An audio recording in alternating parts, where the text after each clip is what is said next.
উচ্ছে বা তেতো করলা অনেকেই খেতে ভালোবাসেন না। আজকে আমি একটা খুব সুন্দর রেসিপি আপনাদের সাথে শেয়ার করছি। যারা খেতে ভালোবাসেন না তারা এই গরমে এরকম ভাবে উচ্ছের এই রেসিপি বানিয়ে দেখতে পারেন। 7 থেকে 8টা মাঝারি মাপের উচ্ছে ভেতরের বীজ বার করে এরকম করে লম্বা লম্বা করে কেটে ভালো করে ধুয়ে জল ঝরিয়ে নিয়ে নুন হলুদ মাখিয়ে আলাদা করে সরিয়ে রেখেছি।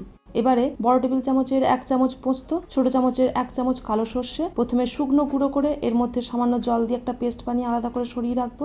এবারে 1/4 কাপ মতন সর্ষের তেল দিয়ে নিয়েছি। তেল গরম হলে উচ্ছে আর একটা ছোট আলু লম্বা লম্বা করে কেটে বেশ মুচমুচে করে ভেজে আলাদা করে সরিয়ে রাখবো। তেল বেশি মনে হলে একটু সরিয়ে রেখে দেবেন। এবার ওই একই তেলে 5 ফোড়ন, আদা জিরে বাটা, আগেকার বেটে রাখা পোস্ত সবকিছু দিয়ে একটু কষিয়ে নিয়ে স্বাদ মতন নুন, একটা ছোট টমেটো কুচি, আগেকার ভেজে রাখা আলু উচ্ছে দিয়ে বেশ কষিয়ে নেব।